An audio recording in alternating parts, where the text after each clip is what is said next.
Ooh. Come on. Is it not going? Is it not going live? There it is. Finally. Took a while.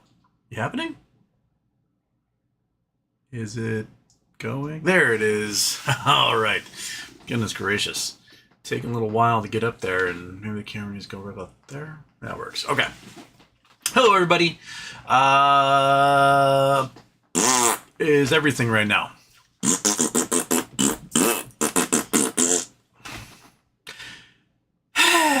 So, GameStop essentially diluted again with another bond offering, another 0% bond offering, convertible bonds that can be either be paid back for the exact amount of the face value of the bonds, or in return they can get shares. The stock price got absolutely hammered. We're down about basically $10 since what, Monday? Yeah. So, I mean, Ryan Cohen's got himself an infinite money glitch. He can keep making offerings and stockpiling billions and billions and billions and billions and billions and billions of dollars. But as individual shareholders, we have not actually seen the benefit of any of that yet. Yeah. So,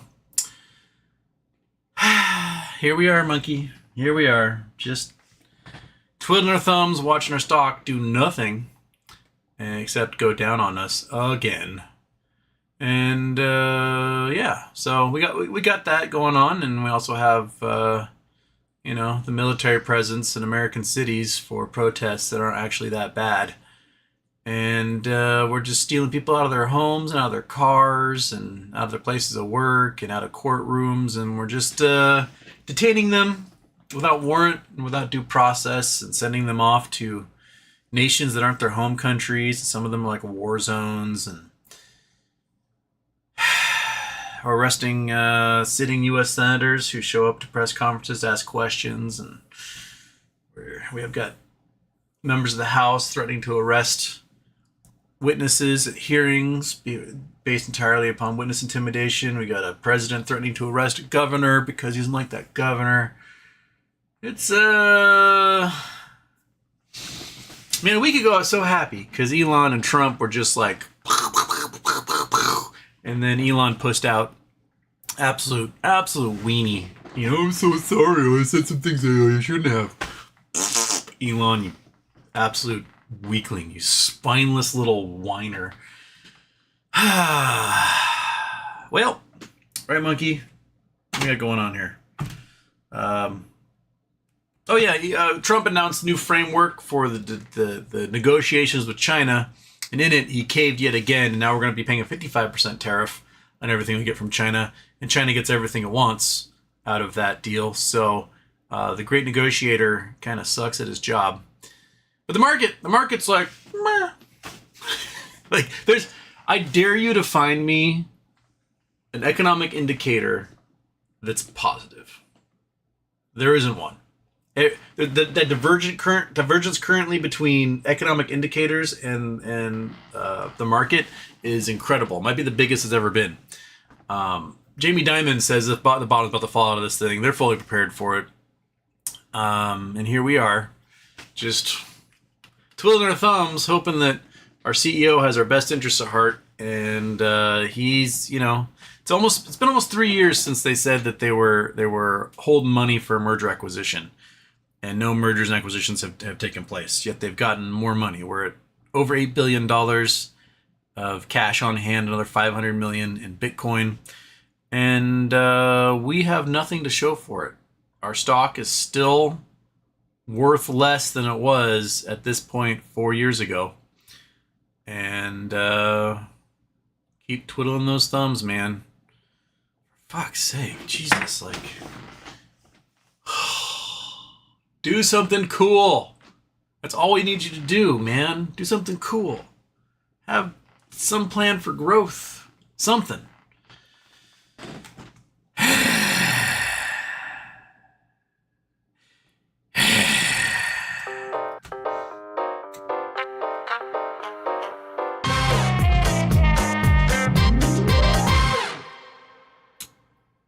Okay. Oh, I forgot to put the multi-stream on. So if you're over on what's it on Twitch, I have not seen you yet. I apologize. Okay, let's just go. See what you guys got going on here. Different line. At least my put's printed. Well, there you go. Different line. Classic RC. Are you ready to join me in dumping your GME yet? It's been quite freeing. No. I mean, I figure I will basically hold on to that chunk forever, and then at some point, all I need is like 4 days of true volatility, and I can be free. That's all I need. And if things happen to go our way or whatever, like I'm just holding it as just an off chance that something good will happen. Frozen Brushes. Oh, Frozen State says first, but actually you're technically second. Anomoth says, I don't know RC, he has shit the bed too many times. This is where the problem lies. In that when Warren Buffett makes an announcement, does something, the stock price of Berkshire Hathaway goes up.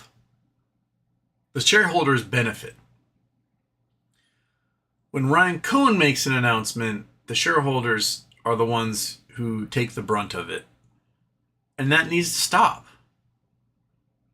Like, all Ryan Cohen has to do is vaporize the shorts once.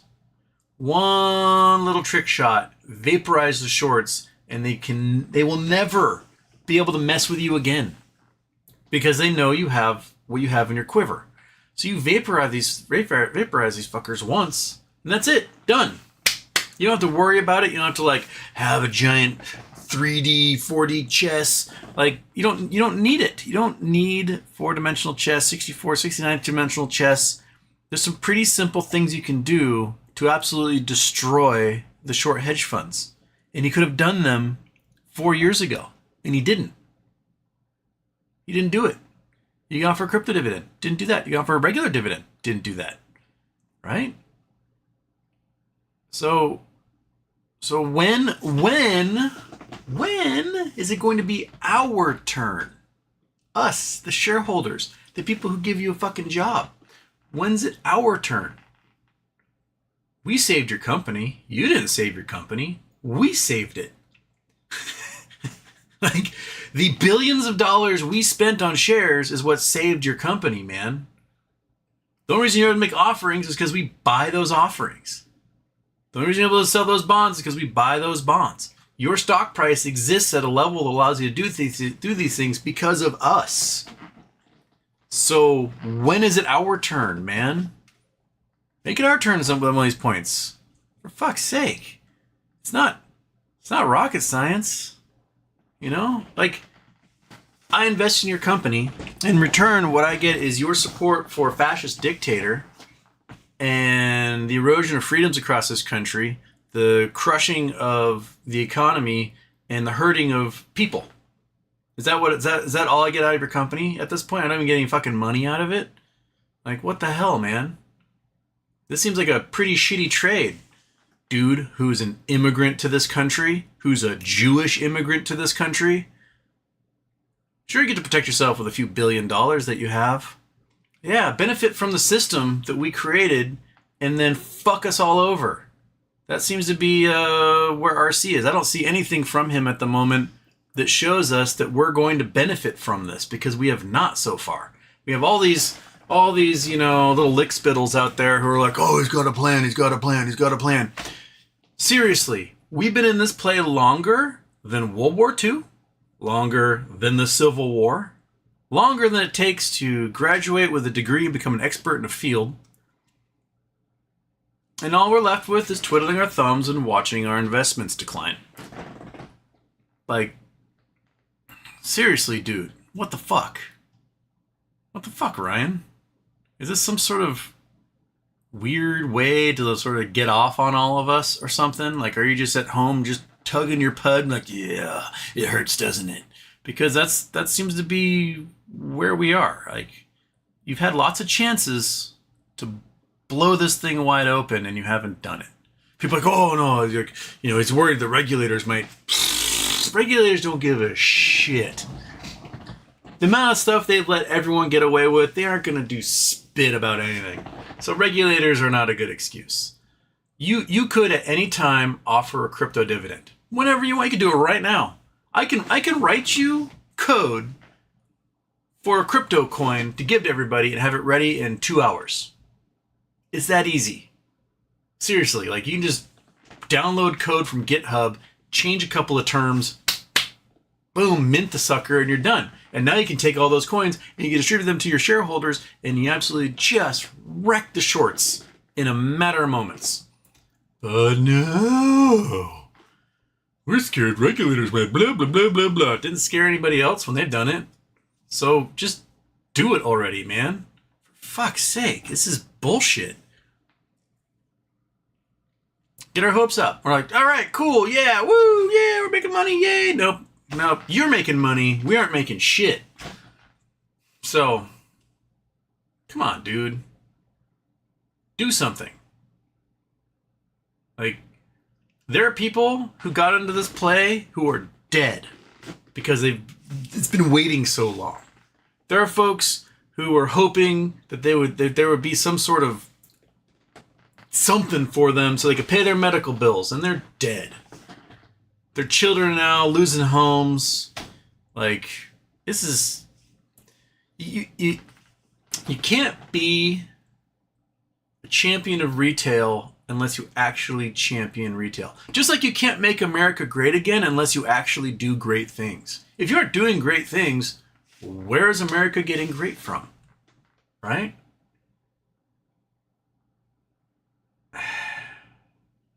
It's just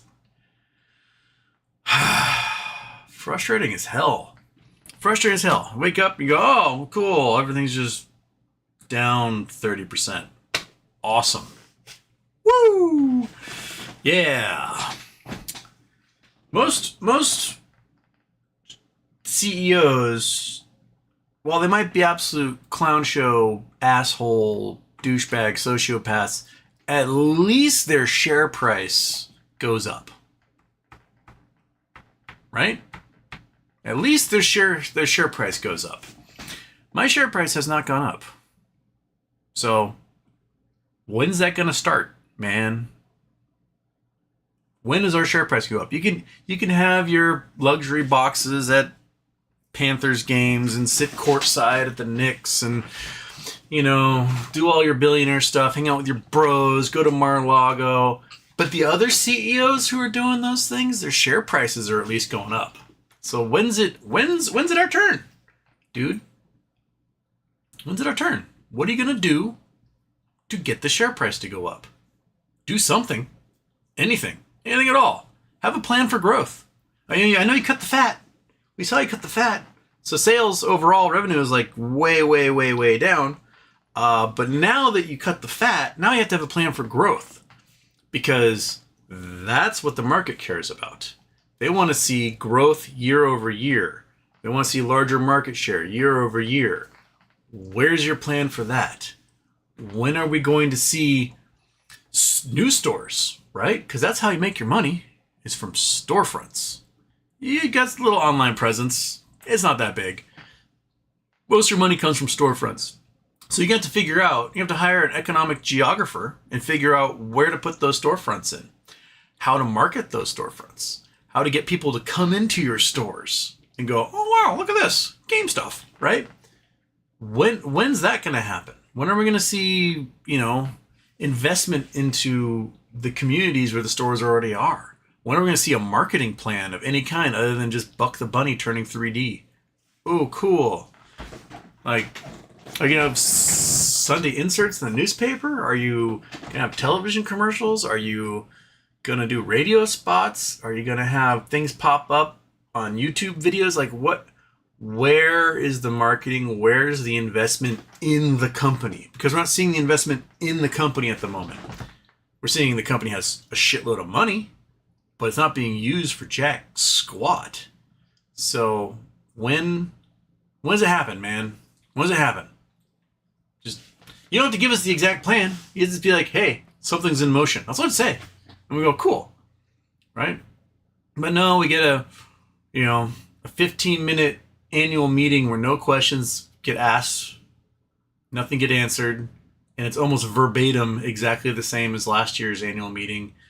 We're owners in this company. We deserve answers. So give us some fucking answers, dude. Because a 30% drop in the value of our stock price is not an answer. That's just bullshit. So come on, do something. Do something. You got the cash, you've got the weight. You can become a whale in this market where others who do not have the cash or the weight can even think about doing that. So do it. Pull a trigger. Do something cool. You can do 20 different things right now and make the stock value go up and benefit the shareholders and absolutely just pull the ripcord on those shorts. No, you weren't doing any of those things, apparently. Not only that, but your partners, like Loopring, are going out of business. So it seems like your partnership so far is fairly toxic. Like, what? Just do something, man. That's all I ask. Just fucking do something, you little dweeb. Do it. Do it. We're making you rich. You're not making us rich. So do something. All right.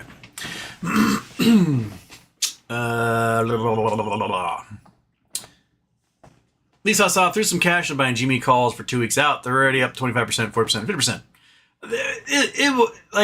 It will bounce back. That's what it does. Max pain for tomorrow is $29. So at the moment, options writers are hurting just because of that.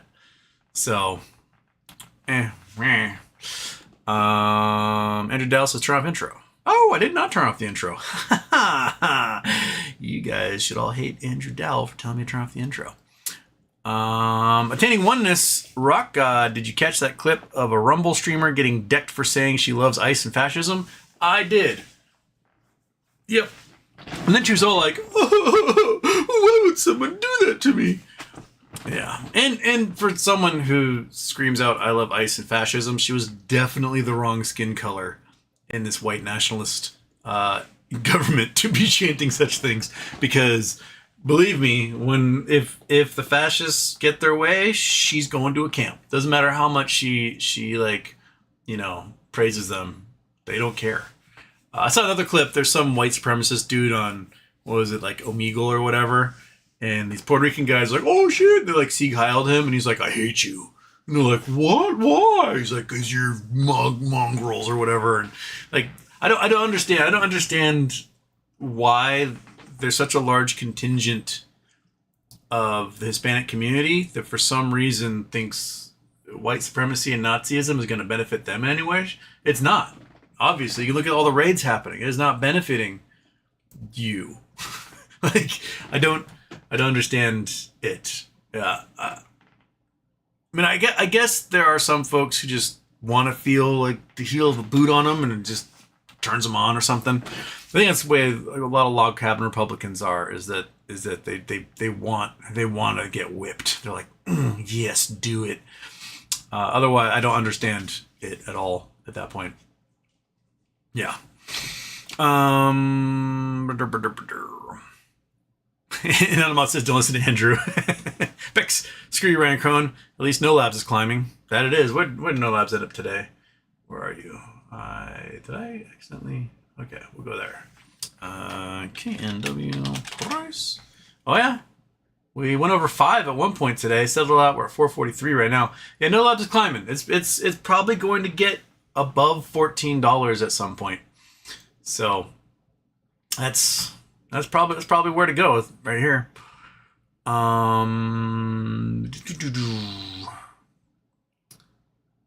Different Lime, I'm off. I see you in Girk stream every day. You should have known this is coming with Jimmy. I mean, seems to be what they're going to do every single time. So they're going to keep reloading their coffers, and we get nothing for it, apparently. At least I saw. I'm not sure why RC was having a swipe at DEI hires in the shareholder speech. As a rich white guy, he's less likely to have experienced discrimination. The DEI stuff is just bullshit in general.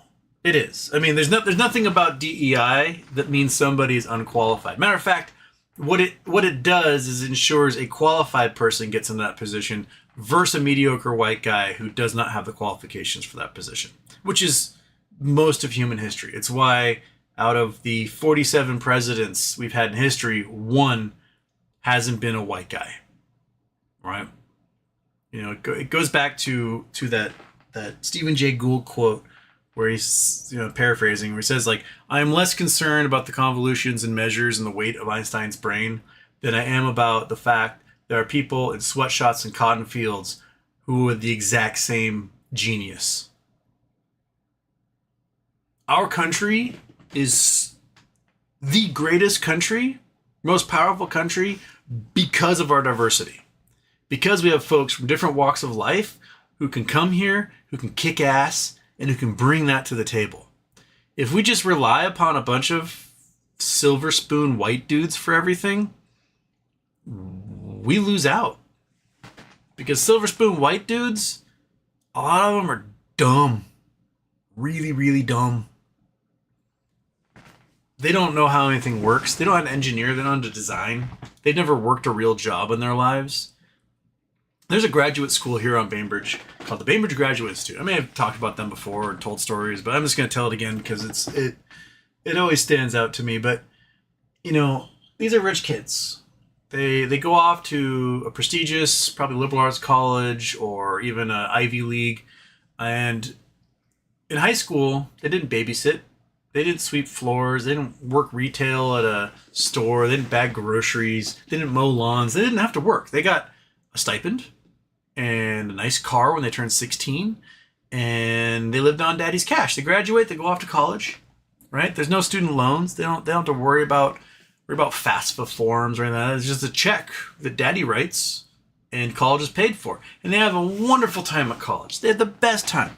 They're the ones with a car. They're able to afford to live off campus. They're going on trips for spring break. They're living life. They aren't working some menial student job for $8 an hour washing jock straps in the gymnasium or anything like that. They're not working food service. They again, get a stipend from daddy, and they go buy stuff, and they buy clothes, and they go on trips, and they get their fake tans, and they do their thing. And then they graduate with their business degree, because of course they get a business degree. And they like, I'm going to take a year and I'm going to go travel. So daddy gives them their, American Express Black Card, and they travel around the world. They go visit ashram, and they do yoga, and they sit on the beach in Phuket, and they do drugs in Bali, and they backpack through Europe, and they go skiing in New Zealand, and they do all these things. They come back after a year, they're seeing the world, and they're like, Dad, I don't quite want to go into your side of business. I want to focus more on helping people. And then daddy's solution is, how about this, kiddo? You go to Bainbridge Graduate Institute, you can get yourself an MBA that focuses on environmentalism. And they go, oh my God, it's perfect, yay! So remember, they're now 23, 24 years old. They still have never worked a job in their entire life. And they got some fucking business degree that they barely pay attention to. But they end up at the Bainbridge Graduate Institute here, which is all about MBAs who care about the world. And then they do 2 years of that. They graduate, and their first job in their entire lives is to be a VP at some company after this. They go straight from never having a job and no marketable skills whatsoever to being upper senior management, corner office, running teams of people. That's it.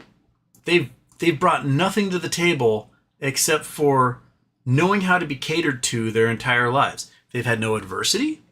Their background doesn't suggest that they know how anything works. They don't know what it takes to do a supply chain, to design products, to engineer products, to build products, to maintain facilities, to what it takes to take out the garbage Tuesday night for pickup on Wednesday. They've never even done that before. And here they are, running things. This is why DEI exists. Because you can have your silver spoons ushered into this upper echelon who are going to inevitably, truly be awful at what they do. Or you can have the folks who truly start from the bottom, who overcome adversity, overcome challenges, solve problems, see setbacks and how to overcome them, They know how to adapt, react, and overcome. But no, DEI is wrong. We can't let, her or him rise to the top where our precious little white kids are, right? It's bullshit. It's straight up bullshit. Diversity, equity, inclusion guarantees you market.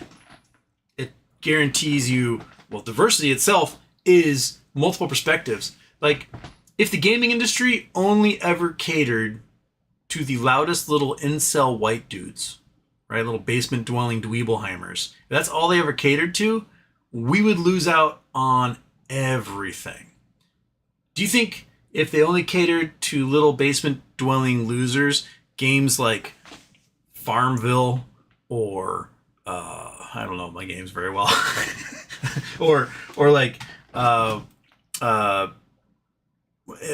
Animal Crossings would ever make people billions of dollars like they have? No. You have to look at the market as a diversity. And if you don't have the perspectives of the folks who represent the diversity, you will never be able to market to them. And you're going to miss out on shitloads of money. If you only have the perspective of rich little white dudes, that's the only perspective you're going to have. There's never going to occur to them that you can make money off of other people, right? So why not? Why not DEI? Why not diversity? Why not have the ability to pull people from multiple walks of life, to add to your knowledge base? That seems to me like a good thing. Rather than being like, no, DEI, it's woke and it's evil, and then you just promote yet another mediocre white dude. Like Pete Hegseth is the reason why we have DEI. Because he's an unqualified, drunk dumbass. And yet he's now in a position of power. RFK Jr. is the reason why we have DEI. Because he's a brainwave-addled addict who doesn't know shit about anything, and yet now he's in a position of power because he's just a mediocre white dude. Kristi Noem is why we have DEI. Like, we could have competency. We could celebrate competency. We could cherish it. We could honor it. We could encourage it. But no, competency is a threat to our mediocre white people. And if we don't cater to the mediocre white people, then what's going to happen to them? There's that study done at NYU over, 30, 40 years, where they took children from all walks of life. What they did is they studied their demographics, they studied their intelligence levels, they studied all education levels, things like that. And what they found over this 30, 40-year period was it was better to be born rich and stupid than it was poor and a genius. Because the poor geniuses never got out of poverty. Ever. Ever. They never got out. They're stuck there. That's just where they are. They could be the smartest human being in their community and they won't get out. But you can be a complete dumbass with a trust fund, and guess what? You're still going to be rich. Because that's just how it works, man. That's how it works. And here we are. There's a whole bunch of dumbass rich people telling us what to do, telling us how to behave, telling us where to go, telling us what to get. They're ensuring that competition's gone, so there's no challenges to their system. And they're making, monopolies and oligopolies and everything else and cartels to control everything and leaving us in the dust. And yeah, but DEI is what's bad. It's bad. It's terrible that a woman named Consuela could possibly be your boss. Ew, gross. Can't let that happen, right? Instead, we want to make sure that, Chad Chaddington III is the one who's in charge because he grew up in a mansion in Newport, Rhode Island, just like his dad, just like his dad, just like his dad, just like his dad. And he needs to get in on legacy at Brown and then legacy at Yale Law, and then he will be in charge, right? Because it's his destiny. He was born into it. And meanwhile, he's like 40% inbred. Like, weak as shit. Terrible decision making, but mommy told him he's special, so there we are. Man.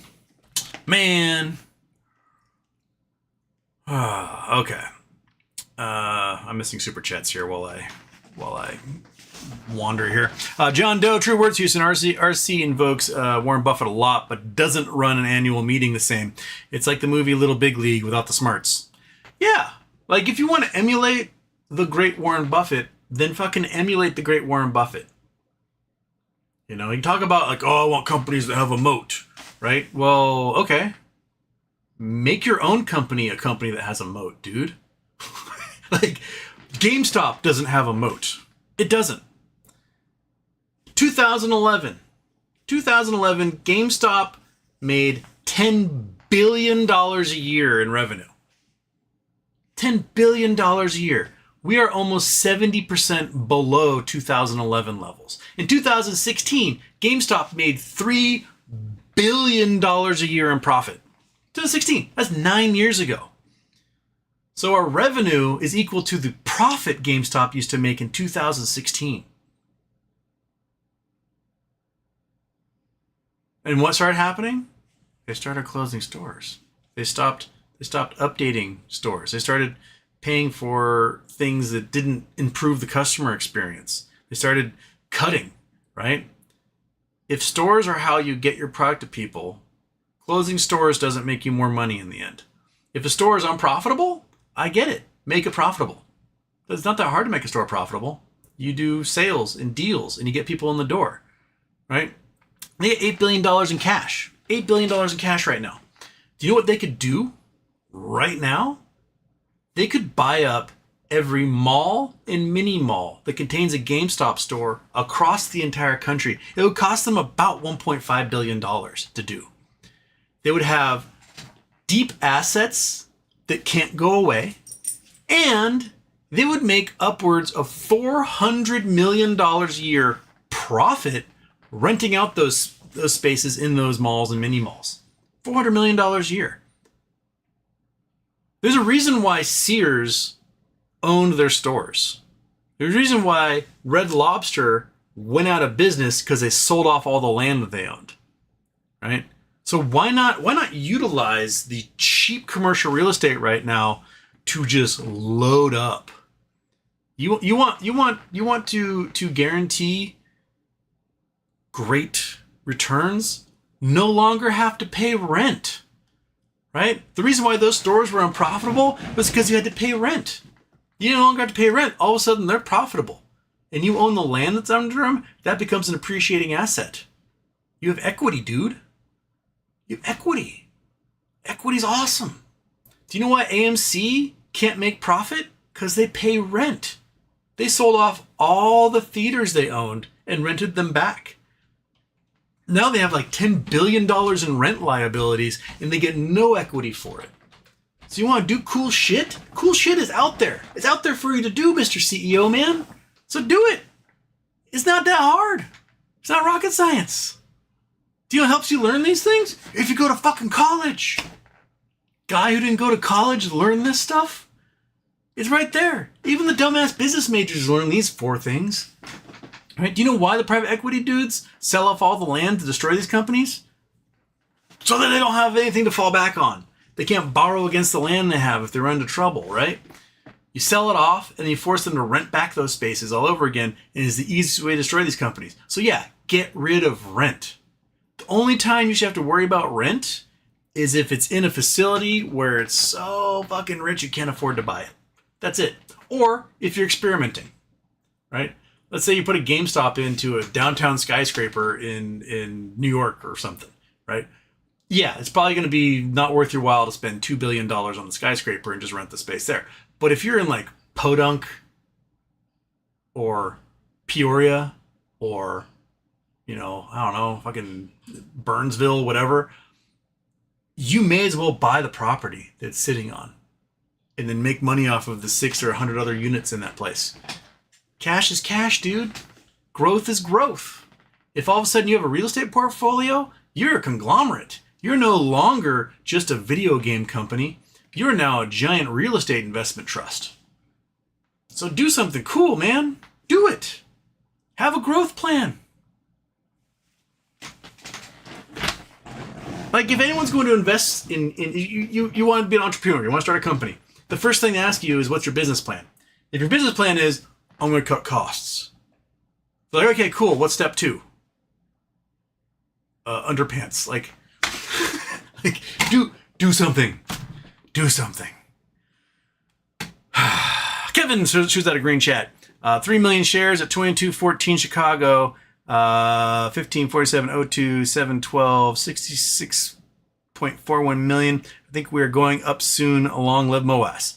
It might, hopefully it goes up. Where are we after hours here?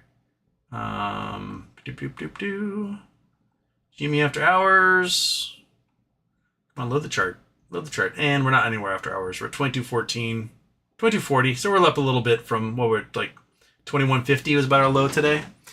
So, maybe tomorrow. With max pain being at $29, there might be a little jump tomorrow just to clear out some pain for options writers on that. So, you might see a little jump. Nanamoth, did you get to see Trump boot at the Kennedy Center? I did not. I did see video of Trump leaving in his tux with a fake Melania going to the Kennedy Center. That lady was not Melania. That was some random woman with brown hair heading on out. I do wonder how much a Melania double gets paid. Like, what's the salary of a Melania? Like, do you have multiple ones? Do you have to like call and schedule them? Are they just always on call, like they're in the army or something, and you just own their time? Yeah.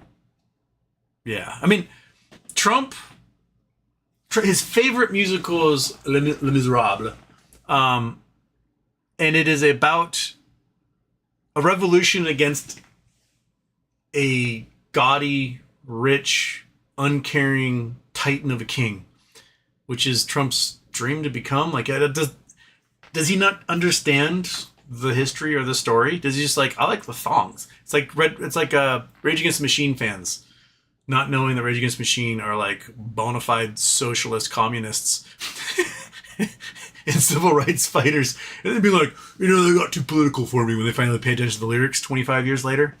Yeah. Just Miami, GME announces upsizing offering at $2.25 billion, so it's going up. Okay, interesting. And Giga Shoe Club became a problem solver. Welcome aboard. Here we go. All right. I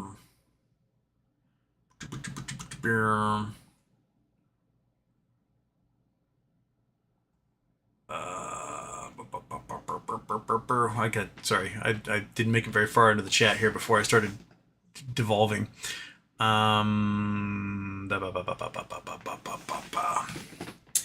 Victor M. Houston, thanks for your great shows. We still dream of MOAS. I believe RC has some plan. Please tell us positive ideas he can still come up with so we can get our attendees after all these years.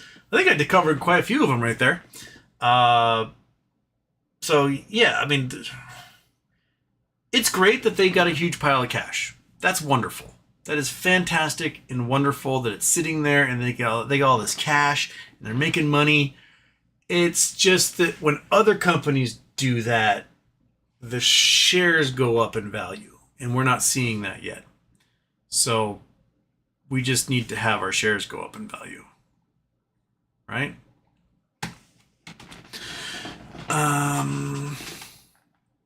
The filthiness. Can't decide where to put my $500 today. GME or no lab. 21.55 seems to be a solid floor for GME. It probably is. I mean, it will probably go back up, and then at the next quarterly earnings report, they will do something to dilute it and we'll go right back down again. So I guess as long as you're playing those waves that they're making, it'll work out until the one day they decide not to do that, and then you miss out. So that's one way to shake everybody loose, I guess, which is not what you want to do with your investors. Nanamoth was always hopeful GME, like a lot ticket, sold my shares a while ago. Lisa Sa, does Boeing have blood on its hands again? First fatal flight for 787 Dreamliner. I don't know too much of the details. I know there's one survivor, a guy who is seated in 11A, and he's got only a couple of superficial scratches, and everyone else appears to be dead. I guess we'll have to figure out what went wrong. But if it's any of the things that whistleblowers have talked about, where disqualified parts were being used and quality assurance was going unqualitied, then yeah, Boeing definitely got blood on its hands. The people who work on the 787 line have said, I won't fly on a 787.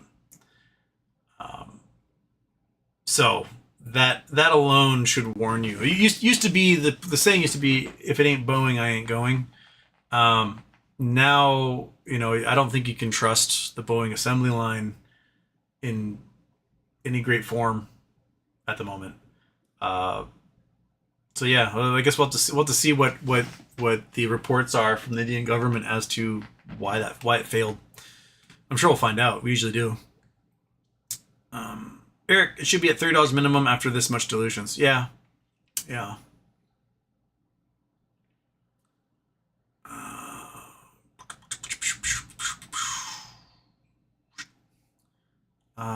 President Productions, hey Houston, is Lynn Partners angry over the new Bitcoin strategy, and would they attempt to sabotage No Labs? I don't think they can at the moment. I don't think they have enough money to sabotage No Labs.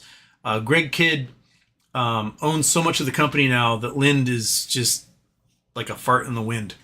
I think when they were the big boys swinging their big old dick around, they could dictate what happened to the No Lab stock, but now they can't.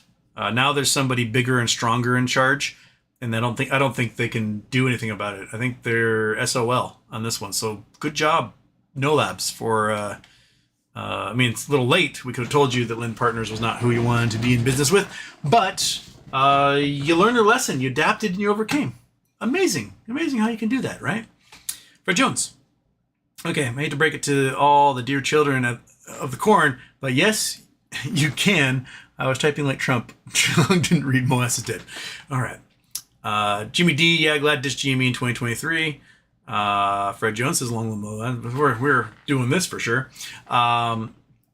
Jimmy D says No Labs is gooning hard. At least I saw one solitary survivor from Fight AI 171. Amazingly, he managed to walk to an ambulance. Yeah, absolutely wild. Apparently, if you're gonna, I wonder if airlines are not going to charge extra for C11A. Because that's where the dude survived. It's like $100 premium sitting in that seat. Chris Owens, after nearly 5 years, how are people still worshiping RC, believing it's a plan and denying its dilution? It's clear there's no major plan and it's not raising the floor. He's not trying to help us.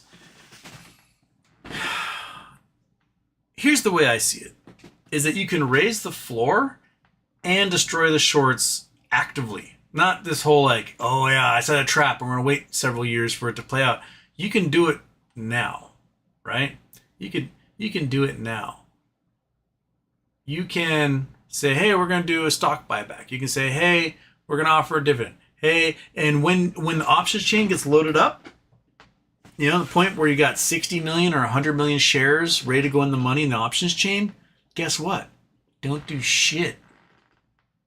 Let the stock price explode. Let it squeeze. You still have the right to sell into a squeeze. Matter of fact, they want you to sell into a squeeze.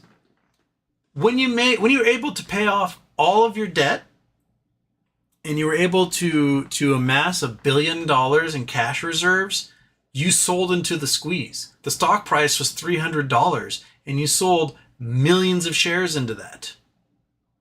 So don't tell me like, oh, you can't sell into a squeeze. Fuck, you can't sell into a squeeze. The regulators will beg you to sell into a squeeze. Why do you think the Volkswagen squeeze ended? Because the regulators begged Porsche to sell a whole bunch of their stock to end the squeeze. That's it. That's what happened. Is they're like, please sell, make this thing go down. So you can let this thing rocket ship. You can let this thing evaporate a whole bunch of hedge funds and market makers and everyone else. And when the price is absolutely, in the sky in the thousands of dollars, you can sell a pico amount of shares and make more money than you ever dreamed of. Let's whip out the calculator here. Let's see what the calculator has to say about doing something like that. Okay, turn off the Chrome. Blink. Come on. Why didn't you go away? Oh, do I still have paint on? I do still have paint on. Blink. There we go. All right. So clear that out. Let's say the stock price goes to $2,000, right?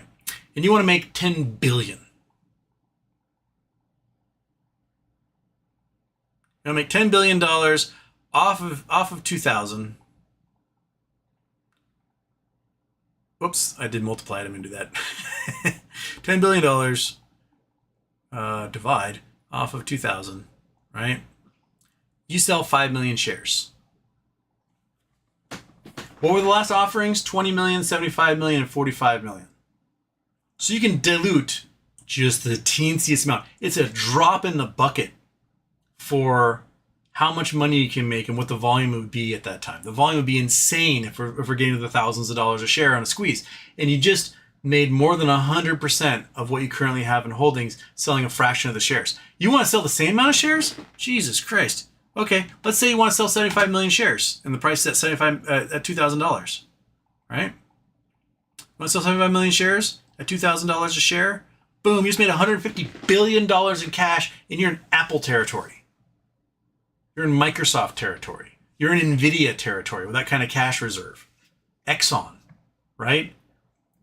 Sure, the price would crash. Maybe the price crashes and before you sell those 75 million shares, it crashes down to $1,000. Okay, you probably made $100 billion in cash. You now have almost Warren Buffett level of big dick swinging cash.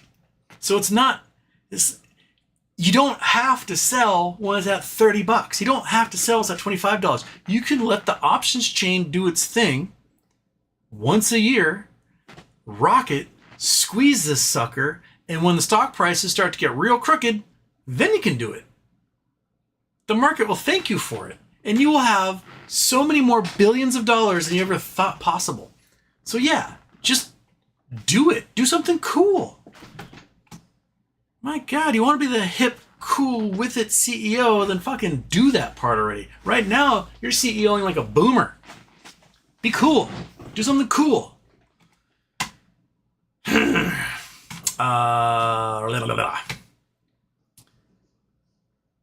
Brian Collins took no lab gains and bought the dip at 21.55, made it sting a little less. Eric says, do you think GME will be back to $30 anytime soon, or is it better to buy no labs instead? No labs is rocketing faster than GME is at the moment. I mean, it's up 500%, 600% since a week ago. And it's probably going to 14, 15 bucks. So overall, you're still probably 3x, maybe 4x your cash in the near term on no labs if it keeps going to that level. GameStop might go back to 30, which means you'll get a 30% return or so. Maybe 50% return, 20 to 30, yeah, 50% return. So, I mean, maybe diversify for a little bit of both at both, right? Zuma got doing with Nub got 50 more shares at 21.60. Nice job.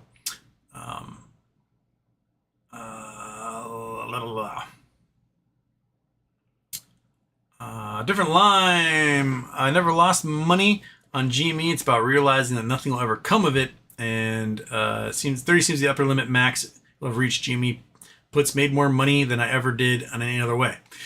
I wish I'd gotten puts this week for sure. I mean, you would have made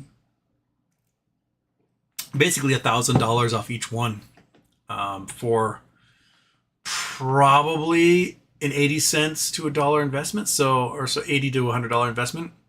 So yeah, it would have been basically 10x in a matter of days. Ah, monkey.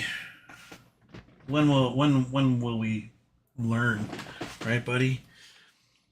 Frozen Production, how long will it take GME to recover its pre-bond offering price? I didn't hedge with puts, thinking the bad actors already dropped. As far as it go, wrong again, sad face. Well, March 23rd, it went to $29. They announced the bond offering. It dropped to like, what, 22, 23? And it was back above 37 6 weeks later. So it can go up in a fairly relatively quick time. This is a little bit deeper hole than where they were in March. So I guess give it until August and see what the August swaps do. Normally there's a little boost in August, so I guess we look for that. King Ding Dong. I bought the dip only half the power. I ate shit at my interview at GameStop. The guy before me came out dapping up the manager for a $13.50 assistant manager job. Target job is at $15. GameStop needs to pay more. $13.50 for assistant manager job, dude. King ding dong, you got to go work in a restaurant, man. Because I mean, out here in the Northwest, minimum wage is over $13 an hour, and if you work in a tip position in a restaurant, you're probably making $50 an hour. Yeah, work in retail. Oof. Go work in a restaurant. Go get them tips. Basically, make your own schedule.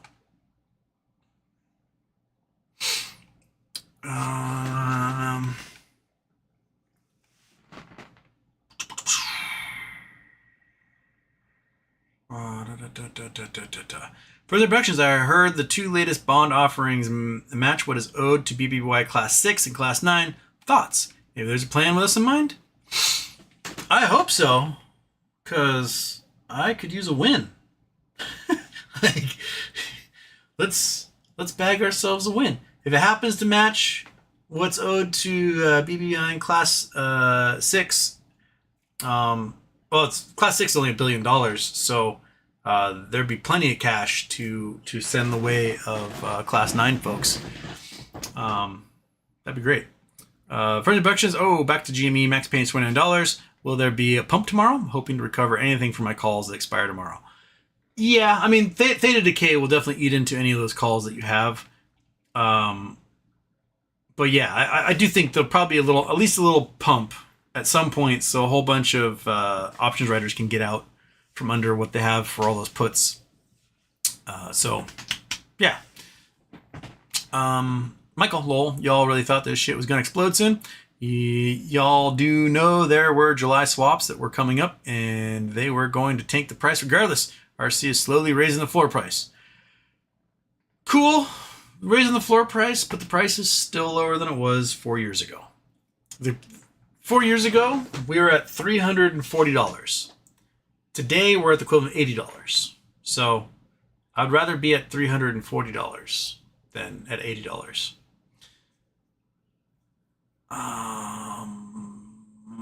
And I'm off Houston. Did you hear about the 632,000 people in Florida getting their status revoked? Hurricane season starting too. Here's the thing that pisses me off most about these ICE raids and other stuff is that the folks who have documentation, the folks who are showing up to their hearings that have green cards, have visas, have work permits, have asylum or refugee status, they're getting that stripped away. So that all of a sudden, through no fault of their own, they're becoming undocumented, and then they're being targeted. And then you'll see in the chats and comments under news pages stuff like, well, they should have done it the right way. They did. They did it the right way. They were doing it the right way.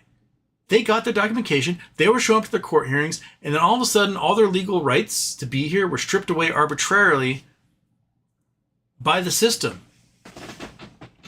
You know, if they're doing that to people who are not citizens and stripping away their legal rights and legal residency to be here, what's going to be the excuse when they start stripping the citizenship away from people? Because that's what's next. There's a reason why in 2023, Stephen Miller talked about turbocharging the Office of Denaturalization, because they're going to strip people of their citizenship and make them undocumented in their own country. We already have them arresting people who are citizens just because they're brown. Well, you're brown, so obviously you're not a citizen. Here, take a non-lethal round to the stomach, and then we're going to hog tie you and throw you into a hole for 2 weeks until we sort out if you're actually a citizen or not. Right? Pretty soon, it'll just strip you of your citizenship in general. I really, really, really think if learning about how a fascist system works and how a police state works, and you don't have the time to read, The Rise and Fall of the Third Reich, or a host of other literary books about it, go watch those 2 seasons of Andor. It truly shows you exactly the steps involved in creating a fascist police state. You accuse everybody of a crime so that anybody could be arrested at any moment, and then you disappear those folks, and then you get them into a system where they're working for profit while they're being kept down. You create the narrative that natural civil uprisings are in fact, terrorists, threats to the evil system that already exists. and so that it allows you to crack down and create even stronger police state. Like, these things are written into this pop culture because that's what's happened in history. That's what's happened in the past. That's how people like Mussolini and Hitler and Franco and Pinochet and Duterte and Mobutu, Mugabe, and like, that's how all these dudes do it. It's not a very complicated system. All you need is to somewhat control the narrative so that you have at least half the population going, yeah, just give me some entertainment. And you can just do whatever you want, man. You can do whatever you want. So, yeah, here we are.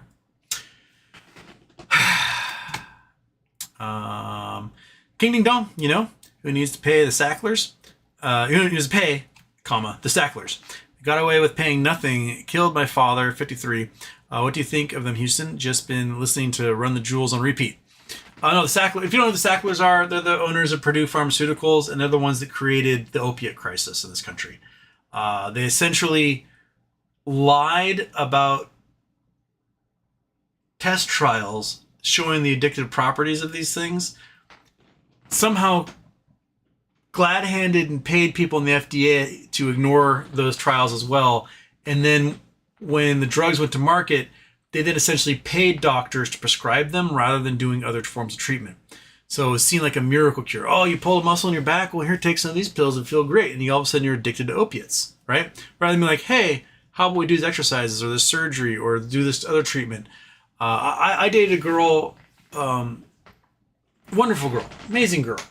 D1 swimmer, absolutely just a buff, healthy, wonderful, amazing, beautiful woman. And she torqued her back really bad swimming in college. And the team doctor, gave her opiates and got her hooked, and it ruined her life. She didn't need opiates. She needed just to sit in a chair for a few days and rest. That was it. But no, ruined her life, got her hooked on opiates, and she's never been the same person since. Yeah, fuck the Sacklers. They shall be strung up by their thumbs and then let us, use them like piñatas. Fuck those guys. Yeah. So much death and destruction in this country is a result of them essentially getting people hooked on opiates, thus heroin, thus fentanyl, and everything else that's spun out of it. There's another reason why we need a competent medical system in this country, and we need to have a nationalized healthcare system so there isn't financial incentives for folks for prescribing these things. You get your salary and that's it, dude. Do your job. You don't have to just write scripts and make money off the side. Not possible. So you don't see opiate problems in other nations around the world at the same levels as you do in the United States because they bulk buy their drugs and they don't want to get the country hooked on opiates. So, yeah, no, fuck them. Avocados are Friday yet? Almost, we're getting there. Ripper Trooper, Houston, bought some GME 22 calls 15 minutes before close. I think RK bought 3 million shares right before close on the Chicago Exchange. Pretty lucky. I probably should have. I was flirting with it, and I didn't do anything. I should have probably bought a whole bunch of 22s on the way up. I should have bought 22s when it was at 45 cents earlier today. But implied volatility started going through the roof again. At the minute, Houston Ways, my Kai Rizal say, this is Marketplace. This is Marketplace. I almost made a sad trombone reference earlier in the show. I should have a sad trombone intro and a happy intro, just like Marketplace has when they read off the stock numbers. Copy paste. Nobody's enforcing the rules. This is also true. Ebb and Flow is out with Cohen and with Kitty. I might support that at this point. Different line. Shorts have had a massive number of opportunities to close their positions on GameStop. To think they still have this apocalyptic level of position is just willfully ignorant. I think they do still have this apocalyptic level of position because the swaps are gigantic. Remember last May, there's an $85 billion swap on GameStop that exchanged. That's when the price went nuts. it's still there. They just bury it, and they push the liability around, and they make other people take it so it's hidden. And that's just what they do. Tuesday, guy, birth monkey butt. Coolest trip I know. Oh, shit, monkey. It totally escaped. Oh, my goodness, my viewers are better than I am. Today is Monkey Butt's 9th anniversary. Monkey. Oh, my goodness, I can't believe it. I can't believe it. I can't believe it, monkey. I can't believe it. Oh, yes. Oh, you're sitting here absolutely terrified now that you're up on the chair. Oh, my goodness. It's your 9th anniversary, buddy. It's your 9th anniversary. It's her 9th anniversary, buddy. Oh, look at her. She's terrified. She's like, why am I in the air, not on my little stool? Right? Okay, I'll put you back. She's like, betrayed. Oh, you know what I have to do? I'm going to have to cook you a steak tonight, just for you. Just a monkey adoptiversary steak. Does that work? Yeah? Okay, I'll make up for everything. Want it? How about one of these? It's time for me to go, so I might as well just give you one of these real quick. Make up for the fact that it's your adoptiversary, and I did not post about it. Oh, yeah. Don't drop it. Don't drop it. Put it right there. There you go.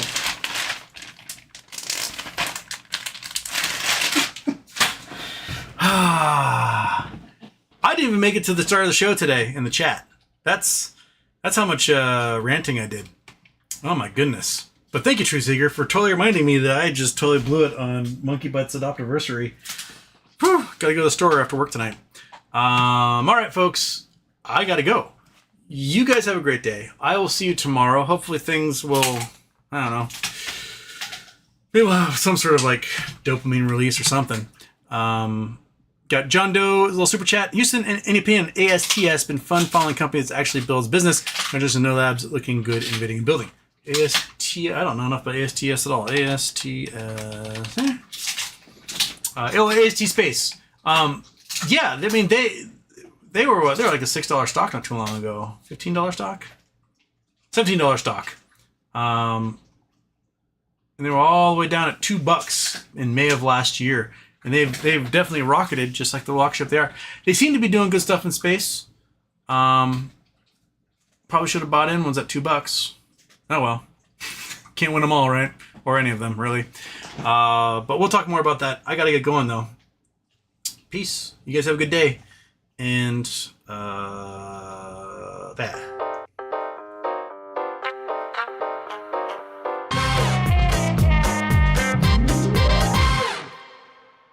Okay. Where's the button?